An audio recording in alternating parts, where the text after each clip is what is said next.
We have two very hard-working imports who will take on each other here. I think we will... No, that's a jump ball violation, but we shall also consider it as the tip-off, brought to you by Honda, the official motorcycle of the PBA. Great anticipation skills displayed there by Ibe to foil the initial attempt of Magnolia on the other side, taking advantage.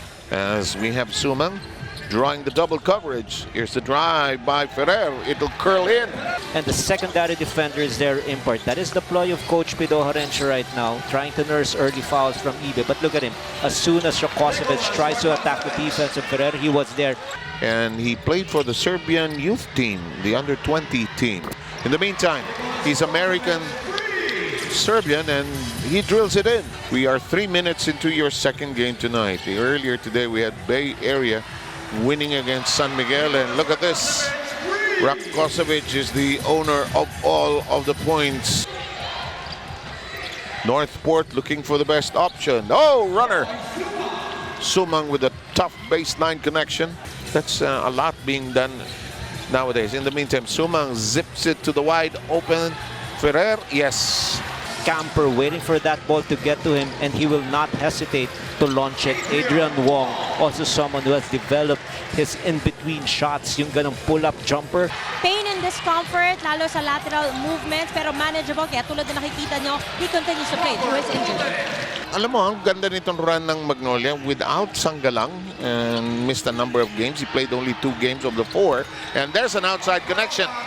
Baroka finding the mark. Ian Sanggalang, because Rakocevic will take on that specific function. But it's different if it's San Miguel, because San Miguel without Junmar Fajardo, that is where the offense revolves around. Maingat din naman kasi itong dalawang to. Anyway, back to action. Look at Calvin. He's on the floors. Gio, there's a stretch. Ayaw. Rakocevic. He got it on a follow-up. Mabilis itong dalawang manalarong ito, pero ang haba nila. Sobra. Diba? In the meantime, Kevin Ferrer is off to a very fiery start. Paulie with his head up. Rakocevic looks for the cutter. It's Gio from 11. There, great pass. That short passing just to make sure that they'll be able to break this 2-3 zone of NorthPort. Alam mo, it's so obvious everybody tries to shoot from the outside, but they also want to bring it in as close as possible. Like in the case of Gio Halalan, this is going to force Pido Horencio to press the timeout. This is Jerick. Magnolia threatening here in the first quarter, up by 12 points, completely in control of the ball game. They know exactly what they want to do to break the press or break this 2-3 zone by NorthPort. And the biggest antidote right now is how to defend Hanmisi from the outside. Into the post we go. Into the wing we send it. That will work. Balanza knocking it in.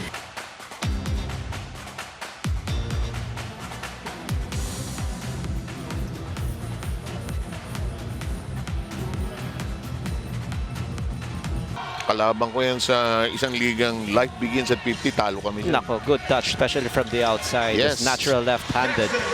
Ang ganda ng simula ng kanilang import. 10 of the 30 points on the first quarter were from Rakocevic. Great Salado, with a drive to the basket. Yung buhok ang problema ko kasi yun ang makulay sa kanya. Samantala, takbo, Magnolia, lumipad, pumasok this time.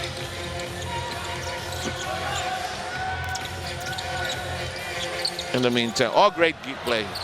They just love playing with each other. Yes, and just moving well without the ball and knowing exactly spotting the open teammate was Rakocevic. Ibe gets a basket where he exploded on that day. He started in the third quarter to get going. That game went into overtime. Talo pa Meralco doon. Tama yun. Sumang downstairs to Ibe. Whips it outside. Gallop. Great stretch by Ferrer. And good read for him also. There was a long closeout, and that paved the way for him to use his quickness to score on the layup. But this is such bad communication. It was Ferrer who made that shot. Takbo naman si Corpus, ha? Yung cross-matching, importante talaga yan, eh. 44-31, long Tom now. Nakaisa na si Bolig kanina. Nakaisa pang layup. He's beginning to percolate. Look at the number of turnovers. 12 so far for NorthPort and 9 only for Magnolia. Lobo. Kumalog-kalog pa sa ring eh. He was just shooting 2 out of 7 for a very low 28.6% clip from 3. But tonight, it's just totally different. That is 3 out of 4 or 75% from downtown. Lead to Baroja. Good cut by Rakosovic. He will curl. He whips it to the side. Here's an open attempt. Yes! Balance. Oh, good slide. Good slide. Paulie doesn't see De La Rosa until this moment. Reeves. You know that there is a problem with the transition defense of NorthPort. An imposing quarter for Magnolia rather, limiting NorthPort to just 39 at the end of 24. Honest with you, they have a total of 3 wins so far, and the only loss, the legitimate one, if I may say so, is the loss against TNT. Jeff Chan. Dump it inside, same play, Seal down low, unstoppable, using his left hand. That's what he wanted, and that's what he's getting. And get the import involved in the production. Rakosovic, nice dish to Reeves. Nice dish as the bigs pass to each other. Kitang-kita talaga eh. Pag nagmintis sila ng first half, tumatakbo na itong Magnolia. Sila pa jogging-jogging lang. They're responding positively. Correct, correct. Diba? Maganda yung kanilang ginagawa ngayon, at least offensively, but there's still something wrong with their defense dahil meron silang dominant help side defender na si Ibe. Nagre-relax yung primary defender. Buti na lang itong si Balanza nakabawi, nakabalik. And that's what usually happens. Yung akala, ano yung akala, akala. Banda. Buong gabi gagawin ni Baroka yan. That was supposed to be given by Rakosovic, went to the other side and found himself wide open. Here we go again. Nako, what a well-run play. He was left behind. That forced Ibe to help out, but nobody helped out the original man of Ibe, who happens to be Ian Sangalang. Tolentino puts it against the glass. Your eyes must actually light up because you have a guy who will always be double teamed. Hanap ka lang ng open spot, manilibre ka sa kayong tira. Baroka has exploded in this period. Into the corner, a new Arvin fakes. Oh, good ball fake, oh, yes. Nice move. And that's a skillful action. 15-point lead by the hotshot Templados. That is rejected, and we're off and running with NorthPort. That's rejected as well. Oh, nice piece of action. There's a Lalon. Libre si Sangalang. Alam mo ang Magnolia, napakadali ng basketball tonight. That is now 14 out of 15 attempts. Alam mo, nung araw mo pa ginagawa yan, ano? Tinetesting ko minsan talaga eh, pero nangyayari. College basketball pa lang kinocover natin, nangyayari na sa'yo yun. Abueva to Corpus. Naghahanap pa ng foul. May ano pa yan, may, alam ko may hamstring injury. Oh, may iniinda yan. Tama ka. Oh, not just a three-pointer, but also mid-range jumpers. 19 points by Nick. Here's a 3. Follow-up works. Tolentino. We're off to a good start. They went to Ibe twice and got 4 points out of that setups. Those setups that will count. Rakosovic drop pass. Oh, that's just trusting your teammates. Game long so far. There's a rejection, but Rakosovic has been rock steady. Corner shot. Looking at NorthPort, eyeball to eyeball. Squeeze play.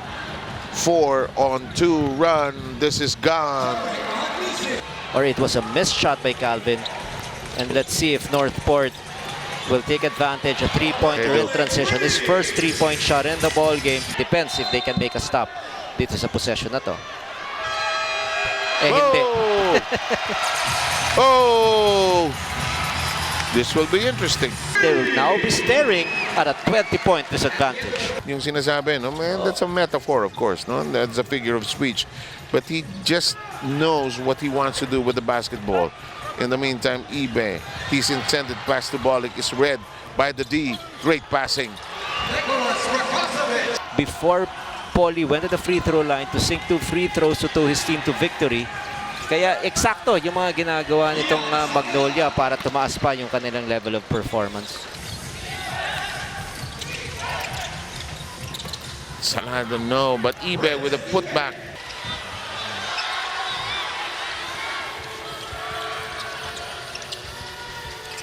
Nice fake. Plays hard, plays well. Well, if your team is actually strong in terms of local complement, you need someone who can complement the locals, and that is Rakocevic. May mga ibang teams naman na mahina yung locals. Kailangan mo medyo mas dominating yung import mo. And Lex played without their import last night. Turnaround shot works. We were talking about, of course, that Converge game and the TNT game, and now this is going to help. Still prayers up for Junmar, praying for a speedy recovery, big man. Libre.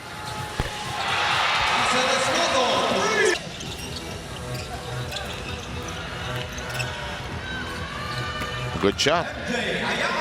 109 to 91 is the final count.